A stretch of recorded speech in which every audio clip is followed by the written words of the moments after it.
मथुरापुरी के एक राजा थे जिनका नाम था उग्रसेन। उग्रसेन का एक बेटा था जिनका नाम था कंस। क्या नाम था? कंस। उग्रसेन तो बड़े धर्मात्मा राजा थे, पर कंस बड़ा आतताई था। बड़ा होते ही कंस ने कूटनीति के प्रभाव से अपने पिता उग्रसेन को जेल में डाल दिया। खुद राजा बन गया। महाराज खुद राजा बना तो अधर्म फैलाने लगा। देखो भगवान का अवतार कब होता? जब जब होए धर्म की हानि,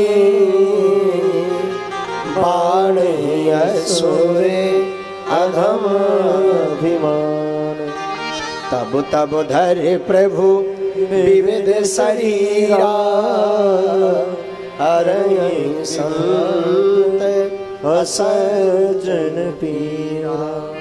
जब जब धर्म की हानि होती है, अधर्म बढ़ता है, पाप बढ़ता है, तब तब भगवान इस धराधाम पर अवतार लेकर के आते हैं। तो कंस ने उपद्रव मचाना प्रारंभ कर दिया। महाराज पिता को जेल में डाल दिया, अत्याचार करने लगा। कंस की एक सौतेली बहन थी जिसका नाम था देवकी। कंस ने अपनी बहन का विवाह वसुदेव जी के साथ किया और इन्हीं वसुदेव के घर पर हमारे ठाकुर जी आए। बोलो राधे राधे। कौन कौन बुलाना चाहता ठाकुर जी को? तो राधे राधे बोलो जोर से जरा, और जोर से बोलो, और जोर से। अरे जरा ब्रजवासी बनकर बोलो ना। हाँ अब आ जाएंगे भगवान, नहीं तो कैंसल था आना। भगवान वसुदेव जी के घर पर आए महाराज।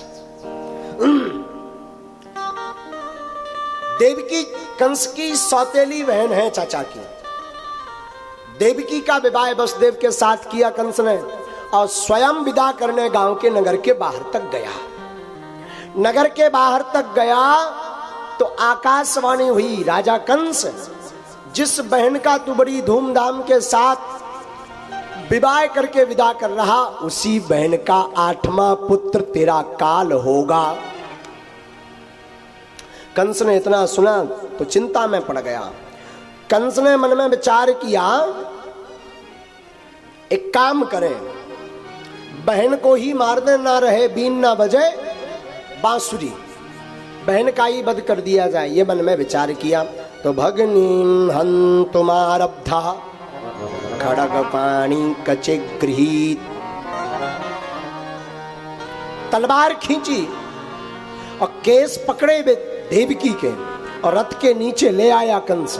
और मारने के लिए जैसे ही खड़ग उठाई और मारना चाहा, वसुदेव ने सोचा हम तो पति हैं, पति का धर्म है पत्नी की रक्षा करना, और पति के सामने पत्नी की अगर इस प्रकार से हत्या हो जाए तो हमारा जीना बेकार है। तो वसुदेव ने हाथ जोड़ लिया, महाराज क्यों मारते हो? अरे देख, सुना नहीं तुमने, इसका 8वां पुत्र काल है। महाराज 8वां पुत्र काल है, पर एक ये स्त्री है, पुरुषों को स्त्री को मारना नहीं चाहिए, पाप लगता है। यत्र नार्यस्तु पूज्यन्ते रमन्ते तत्र देवता। जिस घर में नारी की पूजा होती है वहां देवताओं का निवास होता है। नारी निंदा मत करो, नारी रतन खदान,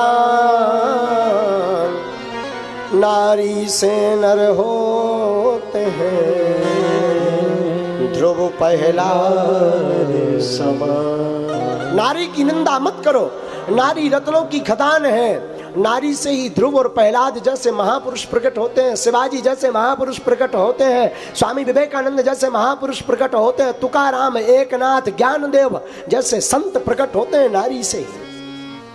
इसलिए नारी निंदा मत करो, मत मारो नारी को। हाथ जोड़ लिया, महाराज इसका 8वां पुत्र आपका काल है ना, मैं वसुदेव वचन देता हूँ, कभी झूठ नहीं बोलता हूँ, मैं वसुदेव वचन देता हूँ कि इनके जितने भी संतान होगी हम आपको दे देंगे, आप चाहे तो रखना या वध कर देना। ठीक है, कंस मान गया। देवकी वसुदेव सहित वापस लौट कर आ गए।